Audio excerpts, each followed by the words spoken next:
Class 11th। Good morning. तो कल हम लोग कहाँ तक पढ़ लिए थे? संभवन की एंथैल्पी तक देख चुके थे। आज देखेंगे एंथैल्पी ऑफ कम्बशन, मतलब दहन। नाम से ही स्पष्ट है, देखो दहन। दहन की एंथैल्पी, दहन मतलब दहन का अर्थ क्या होता है? जलना। ठीक है, यहाँ पर डेफिनेशन ध्यान से सुनो। जब किसी पदार्थ का एक मोल, ठीक, जब किसी पदार्थ का एक मोल पूरी तरह ऑक्सीजन की प्रेजेंट में, ठीक है, मान लो इसको हम लोग बनाना है, तो जब किसी पदार्थ का एक मोल पूरी तरह ऑक्सीजन की उपस्थिति में जल जाता है या ऑक्सीकृत हो जाता है, इसको ऑक्सीकृत होना भी बोलते हैं, ठीक है, ऑक्सीकृत हो जाता है, तो इस प्रोसेस के दौरान जो ऊष्मा उत्सर्जित होती है, ठीक है, कुछ ना कुछ तो ऊष्मा उत्सर्जित होगी ही होगी, यहाँ पर रिएक्शन करवा रहे हैं तो, है ना। तो जो ऊष्मा उत्सर्जित होती है तो उसे, उस पदार्थ की क्या कहेंगे? दहन की एंथैल्पी। आ गया समझ में? तो यहाँ पर मेथेन को ऑक्सीजन की उपस्थिति में क्रिया कराते हैं तो क्या प्राप्त होता है हम लोग को? कार्बन डाइऑक्साइड गैस के फॉर्म में और वाटर, ठीक है। तो यहाँ पर जब किसी पदार्थ का एक मोल पूरी तरह से, ठीक है, अब तो इसके लिए जो ऊष्मा उत्सर्जित होगी तो इसमें डेलेज में जो हमारा एंथैल्पी परिवर्तन क्या आएगा? -890, ठीक है, 0.4 किलो जूल। अब इसका देखते हैं और अदर एग्जाम्पल। जैसे कार्बन को ऑक्सीजन की प्रेजेंट में क्रिया कराते हैं तो यहाँ पर कार्बन मोनोऑक्साइड प्राप्त होता है गैस के फॉर्म में।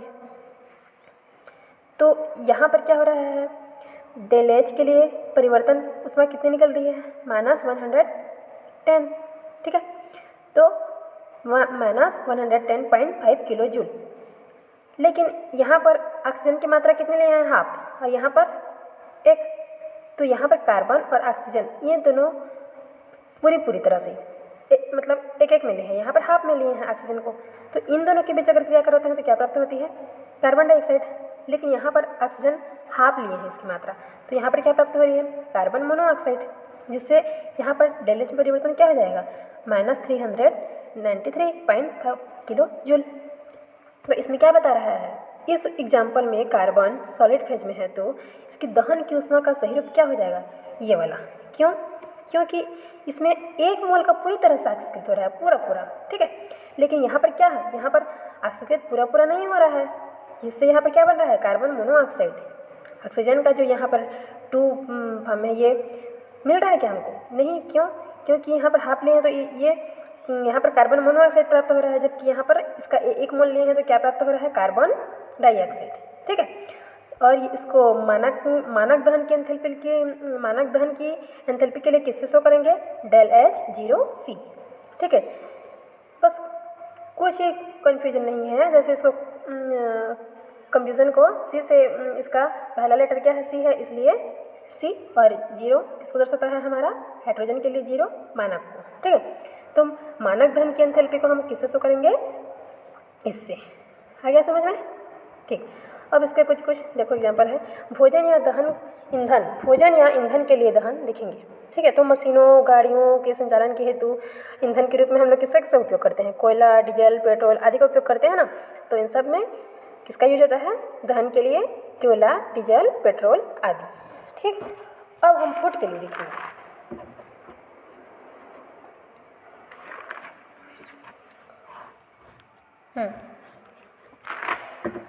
आगे है कैलोरीफिक वैल्यू।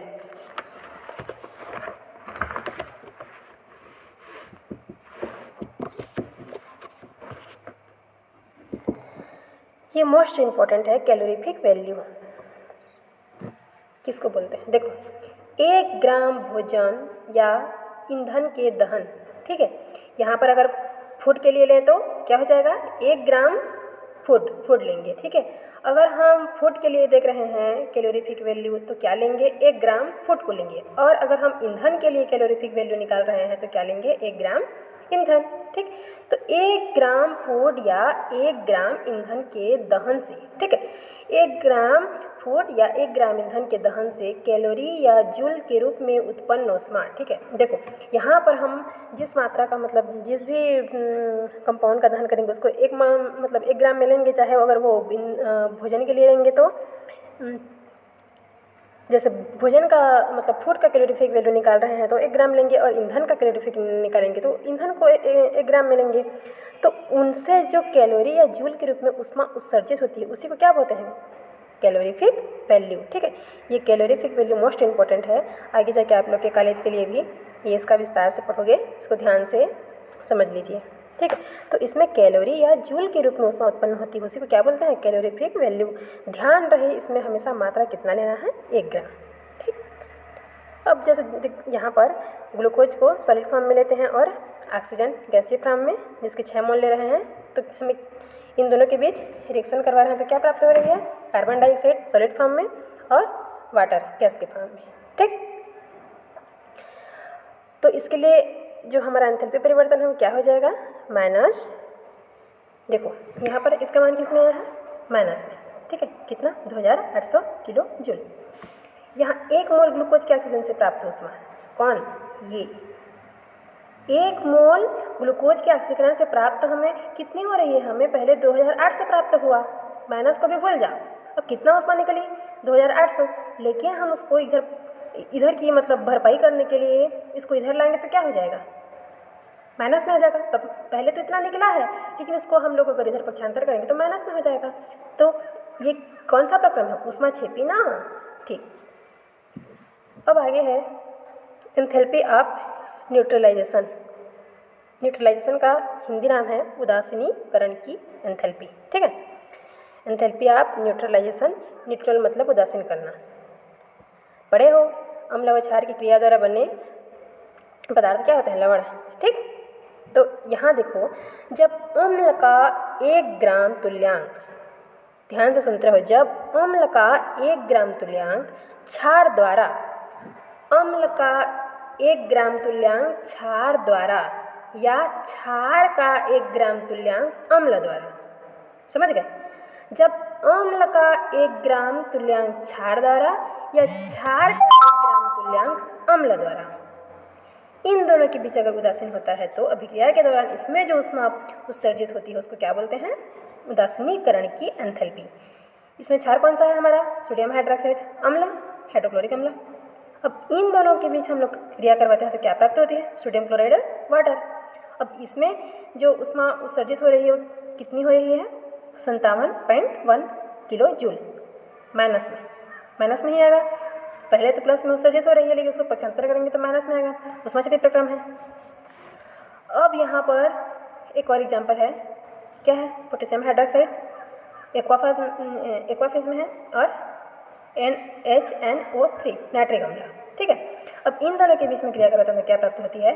पोटेशियम नाइट्रेट, ठीक, KNO3 और H2 के फॉर्म में। H2 किसके फॉर्म में है? लिक्विड के फॉर्म में। तो इन दोनों से जो हमारा उदासीनीकरण की एंथैल्पी परिवर्तन है वो कितना आ रही है? Minus 57.1 kilo joule. अब ध्यान से इधर देखो, यहाँ पर तो 1 ग्राम अम्ल का ले रहे हैं तो 1 ग्राम क्षार के द्वारा, और 1 ग्राम क्षार का ले रहे हैं तो अम्ल के द्वारा। लेकिन अब ध्यान देने वाली ये बात है, इसको नोट कर लीजिएगा, चूँकि सभी प्रबल अम्ल व प्रबल क्षार पूर्ण रूप से आयनित नहीं होती, ठीक है, अतः इनके उदासीनीकरण ऊष्मा भी समान होती है। आया समझ में? सभी प्रबल अम्ल व सभी प्रबल क्षार पूर्ण रूप से आयनित होते हैं। सॉरी, मैं नहीं बोल दी ना। एक बार और सुनो, सभी प्रबल अम्ल व प्रबल क्षार, ठीक है, पूर्ण रूप से आयनित होते हैं। मतलब यहाँ पर या तो लेंगे तो प्रबल अम्ल प्रबल क्षार लेंगे, ठीक, तो सभी प्रबल अम्ल व प्रबल क्षार पूर्ण रूप से आयनित होते हैं। इसमें जो भी अम्ल लेंगे वो प्रबल अम्ल लेंगे, क्षार लेंगे वो प्रबल क्षार। तो सभी प्रबल अम्ल व प्रबल क्षार पूर्ण रूप से इसमें आयनित हो जा रहे हैं। इसमें क्यों? क्योंकि यहाँ पर क्षार को भी प्रबल ले रहे हैं और अम्ल को भी प्रबल ले रहे हैं। लेकिन एक कंडीशन ऐसा आता है कि यदि अम्ल या क्षार में से कोई भी अगर दुर्बल हो जाए, या तो अम्ल दुर्बल हो जाएगा या क्षार दुर्बल हो जाएगा, तो क्या होगा? वो पूरी तरह से आयनित नहीं होगा, ठीक है। यहाँ क्षार को भी ले रहे हैं तब भी वो प्रबल है, अम्ल को ले रहे हैं तब भी वो प्रबल है। इसी कारण यहाँ पर इन दोनों के मान में क्या कोई भी परिवर्तन नहीं आया है। क्यों? क्योंकि यहाँ पर अगर क्षार भी है तो प्रबल है, अम्ल भी है तो प्रबल है। लेकिन इस एग्जाम्पल में देखो, यदि कोई दुर्बल अम्ल है और वह पूर्णतः आयनित नहीं होता है। क्यों? क्योंकि एक तो अम्ल है वो प्रबल अम्ल है इसमें, और लेकिन जो क्षार होगा वो दुर्बल हो जाएगा, या क्षार होगा वो प्रबल क्षार होगा और अम्ल होगा वो दुर्बल अम्ल हो जाएगा। तो ऐसा के कंडीशन में उसमें DLH में परिवर्तन देखने को मिलता है। जैसे इसमें ये सोडियम हाइड्रोक्साइड दुर्बल क्षार और ये दुर्बल अम्ल, ठीक है, CH3COOH, सॉरी ये प्रबल अम्ल और ये दुर्बल क्षार, और इसमें प्रबल अम्ल दुर्बल क्षार, ठीक है। ये CH3COH एसिटिक अम्ल और हाइड्रोक्लोरिक अम्ल, ठीक है, ये क्या है? प्रबल अम्ल। लेकिन इसमें से दुर्बल क्षार कौन कौन से हैं? ये NH4OH और NaOH, ठीक है। तो इसमें से एक प्रबल है और एक दुर्बल है, एक प्रबल है और एक दुर्बल है। तो इस कंडीशन में क्या होगा? हमारा जो एंथैल्पी परिवर्तन है किसकी? उदासीनीकरण की, इनके मान में चेंजेस देखने को मिलेगा।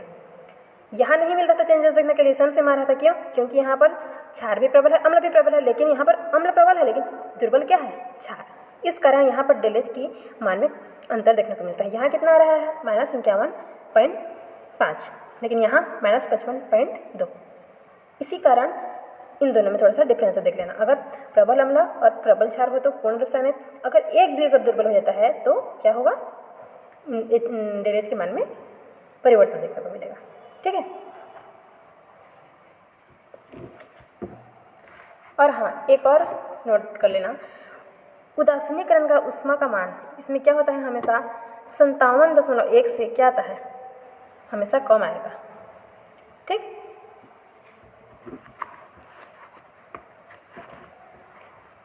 तो आगे और टाइप्स हैं, इसको कल देखेंगे। आज ये दोनों को ही अच्छे से पढ़ लीजिएगा, दहन की एंथैल्पी और उदासीनीकरण की एंथैल्पी, ठीक। आगे टाइप्स को नेक्स्ट डे में पढ़ेंगे। धन्यवाद।